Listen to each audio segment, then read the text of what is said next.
for you is that through my cursory review of most religions, it seems like they all have a common thread of answering the question which seems to plague us all, which is what happens to us when we die. It's the one question I think that a lot of us have difficulty with because we cannot answer it.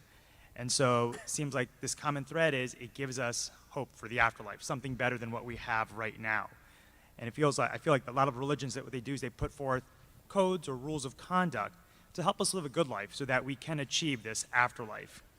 And so given this commonality, what makes you believe that Christianity is the correct or right religion?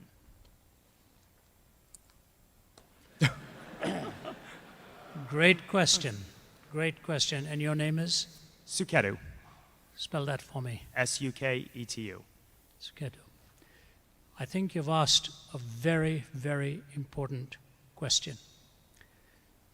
First of all, let me qualify it a little bit, and I'm sure you already know that not all religions talk about an afterlife. Mainly the monotheistic ones do.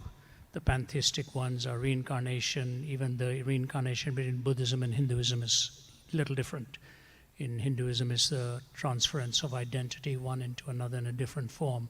But in Buddhism, it's not even sure whether it's the identity that's transmigrated or just another form of essence that has emerged. A worldview is built not on one line of argument. A worldview is built on a connected series of arguments.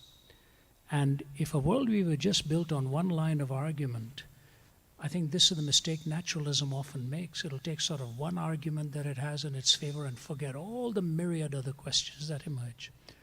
When I look at the person and the work of Jesus Christ, this is the most important question I had to ask.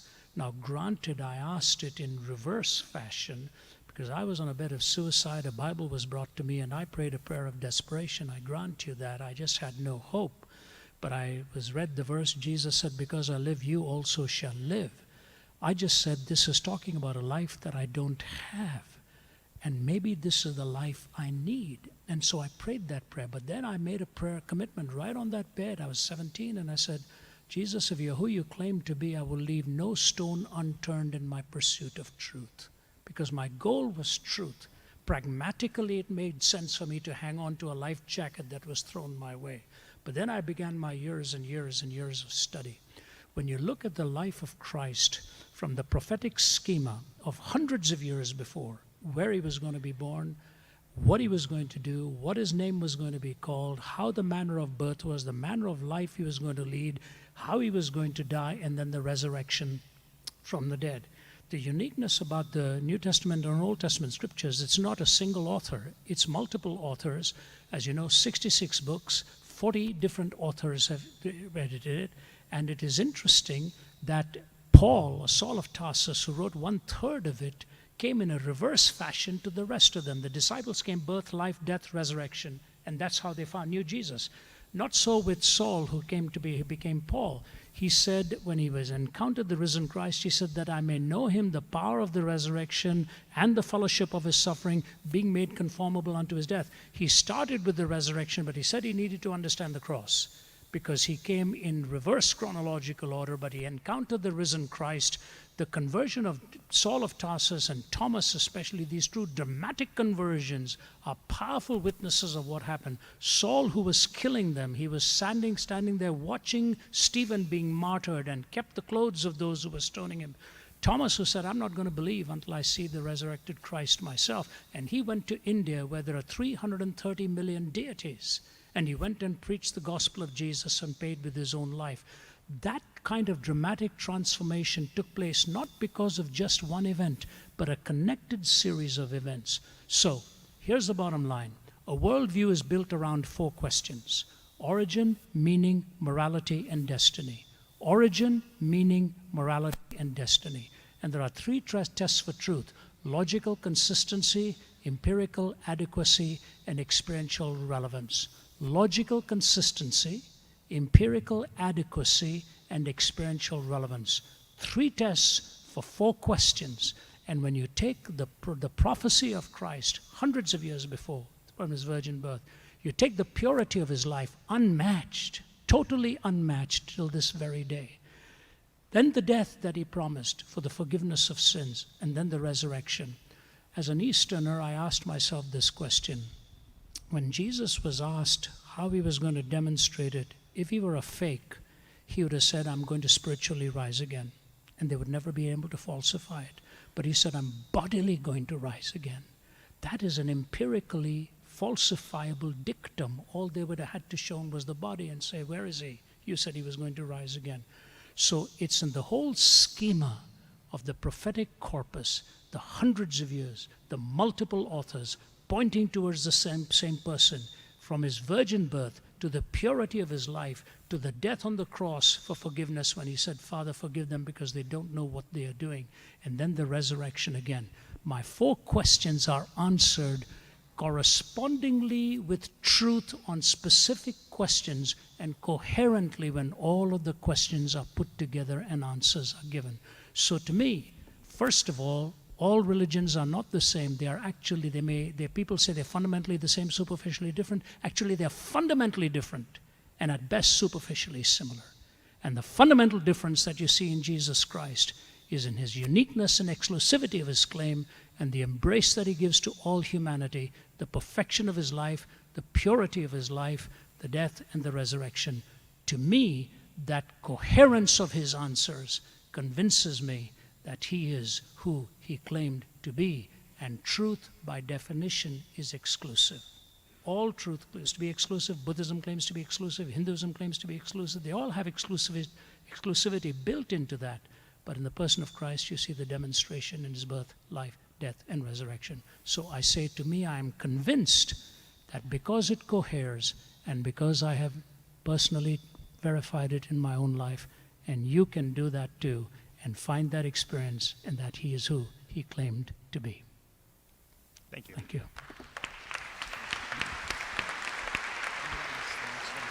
I'm going to ask the next one from Twitter. Just to add something that Ravi's already mentioned, but the resurrection was particularly key for me in my investigation of this. I was studying philosophy. It was very important to me not to have to take some blind leap of faith.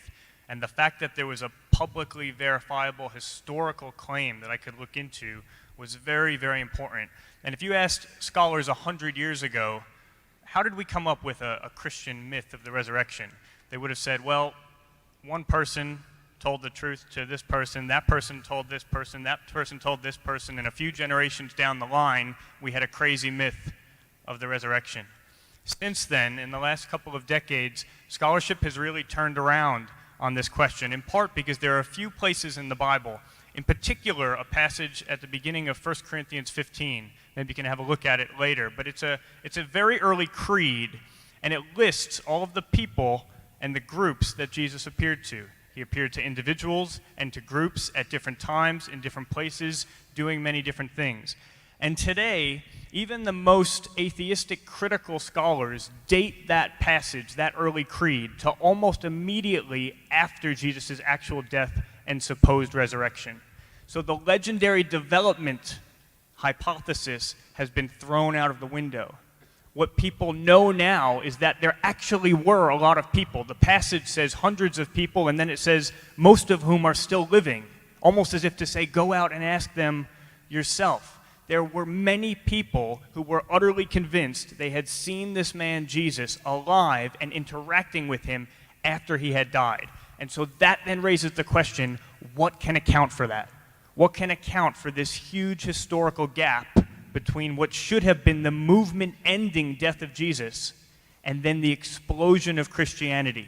Jews worshiping a man as God, unthinkable. The Sabbath changed from Saturday to Sunday, unthinkable. What bridges the gap which is there no matter what you believe? That's the question for anyone. Christians bridge that gap with the resurrection. When I was looking into this as a university student, I asked the top 2 skeptical New Testament scholars at Princeton to meet up for a coffee to talk about this, because I said, this is what I've just laid out for you. This is what I'm seeing. Here's the big gap.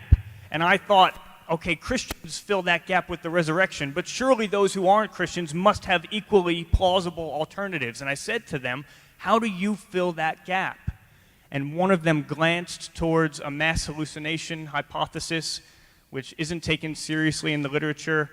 She wasn't glancing towards it with any conviction either. There's simply too much data, too many appearances, too many people. Hallucinations are things that happen to individuals, not to groups. The other one, who was a historian, simply said, I'm not interested in that question as a historian. There was some sort of assumption that because it was a miraculous claim, it was therefore not within the remit of proper history, and I've never understood why. So for me, the resurrection, the fact that you could have arguments that you can consider for that blew my mind. I just assumed that's an ancient claim that we could just never know whether that happened or not. But actually, you can look into it, and you can look at the facts, and then you can ask the question, what best explains the facts? And the reality is that today in the scholarship, the only explanation which is given any degree of credibility is the fact that Jesus actually rose from the dead. Every other explanation has been completely undermined, and so I think it is a rational decision to say that actually happened, and then to take that next personal step of praying a prayer like the one that I prayed, which was, God, the Christian God, I don't know if I'm talking to anyone, but if I am, I'd